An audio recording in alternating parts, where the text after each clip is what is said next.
Hi all! Everything in my video is pulled from the public domain, and I am using them under the Fair Use, Fair Dealings guidelines. Everything I say is my own opinion. You should look into this information for yourselves, but I'm pretty sure I'm right. Morning, everybody. All right, we're going to start off today. There's a lot of information now coming out about the coronation for King Charles and Queen Consort Camilla. Plus, some more interesting information came out about Andrew, and then, of course, Harry and Meghan. It's inevitable. So let's just jump in with both feet and get there, shall we? Let's go.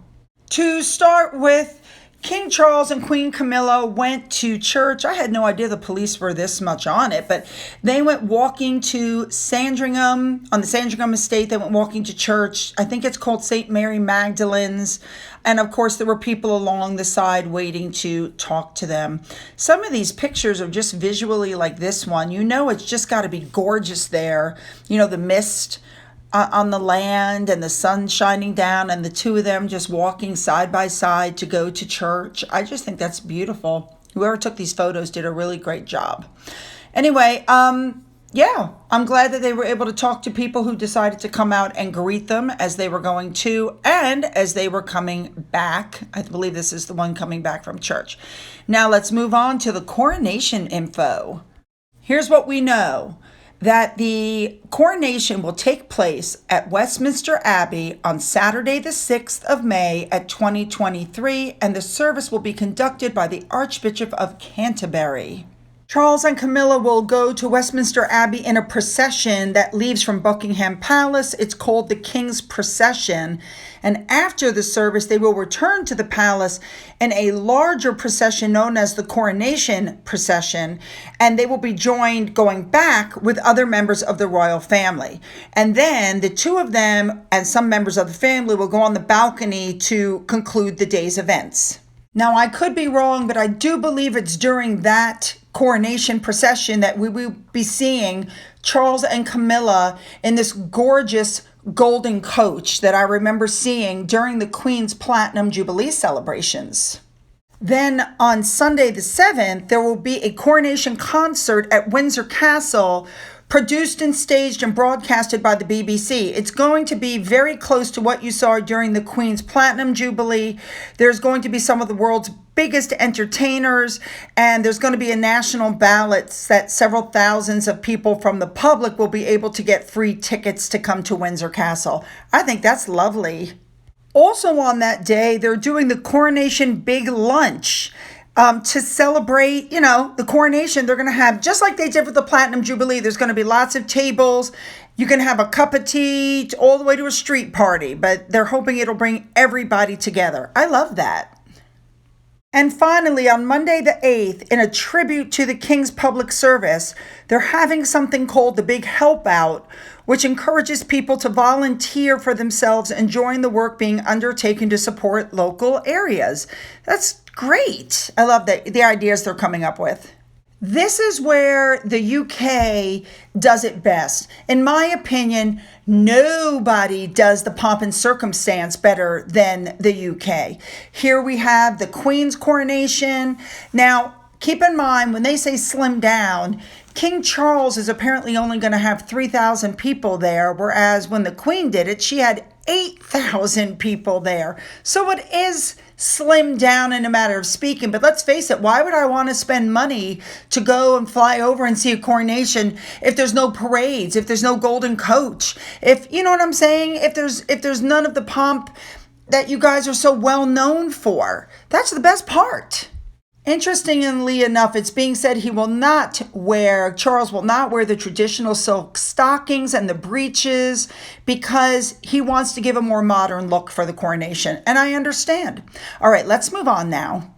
And good news, it's been confirmed apparently that the Prince and Princess of Wales will visit Australia after the coronation. I love it. I wonder if they'll take the kids. Now, I want to move on really quickly to Sarah Ferguson because Sarah, while she did do some crappy things, the toe-sucking incident, who could forget that? But the one thing she never did was slam the monarchy. and she has stood behind Andrew during all of this mess. She was invited to go to church with them. Remember, she was seen on the walk to church, the Christmas morning walk with the family. She was there. And it's, she's being brought in from out of the cold. And I think that's a wonderful thing because she's always been supportive to the monarchy. And speaking of her also, she was at Lisa Marie Presley's funeral service and gave a really nice speech. Apparently they were good friends. Now, when you're talking about Harry and the coronation, remember Harry said, I don't have any plans to go there. The ball is in their court. Basically, they have to reach out to me, is what he's saying. I think that was a big mistake. Personally, I still think Harry is trying to blackmail the royal family. He's told everybody the king is emotionally distant. He's told everybody that he could write another book. He's told everybody Meghan's looking at another book. Yeah, it's blackmail, but the family's not giving in. If he doesn't go to the coronation, apparently he's looking to make multiple $1 million to sit there and talk about the coronation on TV. I can't believe anybody would pay him to do that. Like, are you kidding? Well, here's what Kinsey Schofield had to say about that. You know how I feel about her. Listen to this. But the Sussexes truly have become so unpredictable. I think they would be a distraction if they were there, but if they're not there, I fear that they would be a distraction from America. Like, whether that's publishing a picture of Archie on his birthday, or there are talks that Harry is in talks with NBC and CBS here in the States to do commentary during the coronation if he does not attend. So my fear is that they'll be a distraction either way. And we know that that's true. We saw when William and Catherine were in New York how they were dropping headlines trying to steal the thunder, like small children having a temper tantrum. Yeah, I'm sure they would try to take attention away from the coronation. And I've said it before, I'll say it again. If they go, they need to sign an NDA because I do not believe that all of those dignitaries that are coming from all around the world are going to be comfortable standing next to Harry, knowing that anything they say could end up in a book. Now, let's go to Princess Anne. Very interesting. They're talking about her being a style icon because of the boots she was wearing, which I happen to agree. She's always looking stylish to me. All right, let's move on. Okay, now moving on, the stories, of course, are coming out that Harry and, of course, Andrew will not be on the balcony during the coronation. It's going to be the same thing that happened at the Platinum Jubilee, which is another reason why I think Harry may not want to come, because they couldn't get photographed, they couldn't get on the balcony, which is why they left early. Well, here's the interesting thing. Harry now is wanting to fight to overturn the settlement with Virginia Giuffre. And there's a very good reason why. First of all, Virginia, as I've told you in previous videos, was suing Alan Dershowitz for the same thing. But Alan Dershowitz fought back, and Virginia ended up dropping the lawsuit saying, I'm sorry, I made a mistake. Right. So now, because of that, Andrew's like, I can fight this. And of course, it doesn't help or it doesn't hurt that Ghislaine Maxwell has come out saying that she has no memory of Andrew meeting this girl and that photo isn't real. Now, how many times have I told you this is an easy Photoshop? There you go. It's an easy Photoshop. How hard would it be for somebody to go, oh my God, it's Prince Andrew. Can I take a photo with you, Andrew? And Andrew goes, sure. And he puts his arm around her, takes a photo, and then somebody takes that and Photoshops it in. And the next thing you know, he's being blackmailed.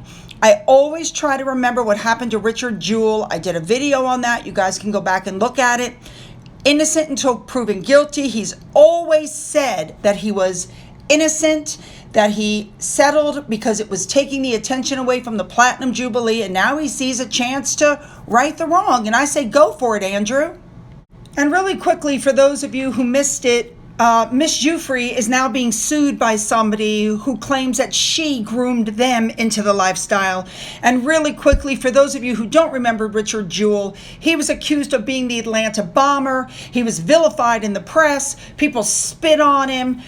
Everybody was against him until it came out that actually he was completely innocent. Yep. One other bit of information, it has also since come out that Virginia Roberts lost the photo that that's a copy of a copy. How do you convict somebody on a copy of a photo that can't even be authenticated? Now, going back to Harry and Meghan, I think The biggest mistake the family could make would be to respond to any allegations, because that would open the whole tit for tat narrative, which we don't want. Moving on, more fakery from Harry and Meghan. Remember this picture they put out as Archie? Apparently, it was acknowledged as nothing more than a stock photo. All right, besides way back burgers, now IKEA is taking a shot at Harry. It says we're not royal, but we do have a screw loose from time to time. Hey, Prince Harry, you can't choose your family. This one does. Oh my God. Next up, the articles are coming out. They're braced for a Hollywood snub.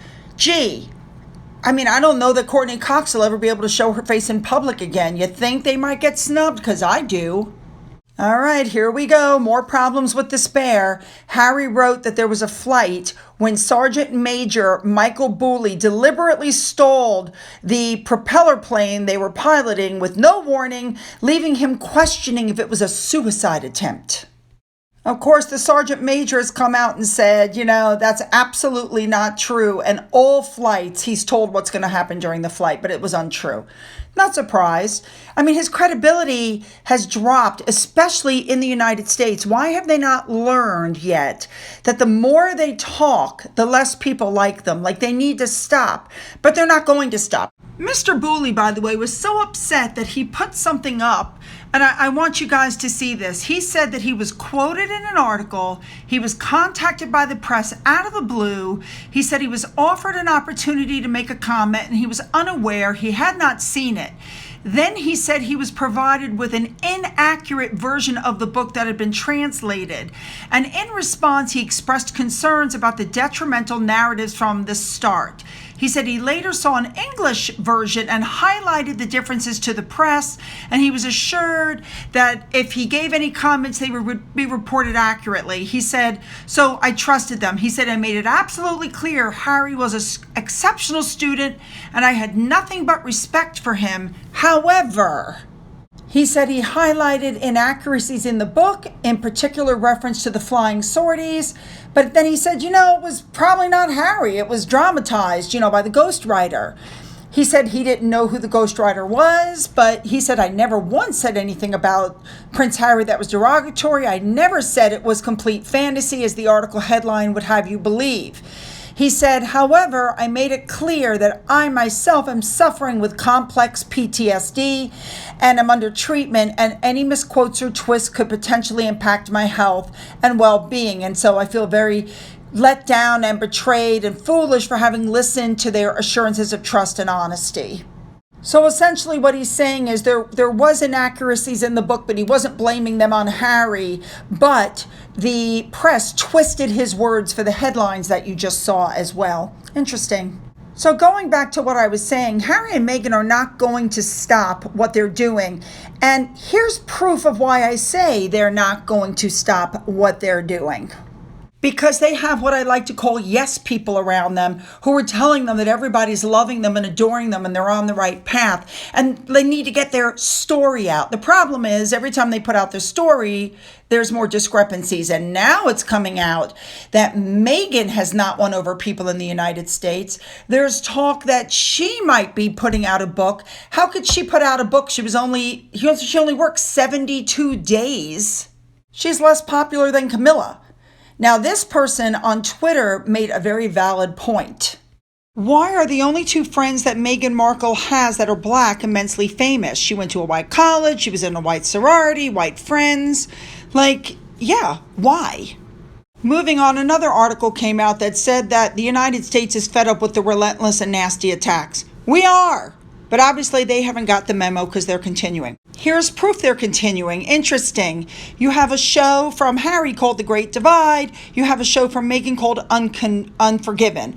They both have the same completion date. They both have the same release date. They both have the same director, the same writer, the same everything. They had the same budget. The only thing different is the production company. Now, what does that tell you? It's probably taped at the same time. Anyway, let's move on now to the hypocrisy of Harry and Meghan. Do you remember when Harry and Meghan came out and said that they were going to be at net zero by 2030 for carbon emissions? I doubt that's going to happen. Their security personnel is now driving around in a brand new 119,000-pound Range Rover. Now, let's not forget that they're still taking private jets everywhere, and Harry said it was for his family's safety. I'm pretty sure he's going to say the same thing about the car. There's no way they're going to hit net zero by 2030. You guys never hear anything anymore from them about the environment because they're flouting it. They can't even follow what they're saying. All right, moving on. Everybody's going, where's Meghan?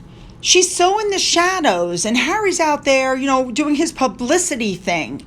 But every time she did something, Harry backed her up on the Oprah interview when she was doing that thing, for the bench and the 40-40 initiative. There's Harry out the window. When she went to Harlem to read, there's Harry sitting with the kids. But suddenly, she's nowhere to be found. Now, there's a suggestion that she may be plotting something. I, for one, don't care that she's gone. It's nice to have peace and quiet, you know what I'm saying, without the constant barrage. And what could she be planning? According to Neil Sean, she's getting ready to tell everybody that it was Harry that made her wear clothes that looked like she was copying Diana, that she's gearing up for an expensive divorce. That's very possible. Also, the stories are coming out now that she didn't want Sophie Wessex as her mentor. And interestingly enough, it's being reported again by Neil Sean that she's going to write a book about her 72 working days, and she's going to slam Catherine and Sophie. That's not going to go over well for them. It's not going over well for their brand at Archewell. People are just not paying attention to them anymore. They seem like two bitter, rotten people who can't keep their peace. Their friends are deserting them. Their popularity is tanking. They don't care. And now they're trying to get another book out of them. Again, why an NDA should be signed at the Coronation. All right, a couple more updates. Yes, veterans. Apparently, I told you guys that they filled the audience with veterans, and other people said, no, there was nobody in the audience at the James Coburn show. Apparently, there was. They loaded the audience with veterans, which is what I knew was going to happen. Next up, Meghan is apparently crying. She wants Harry to showcase her suffering, and please, the same old.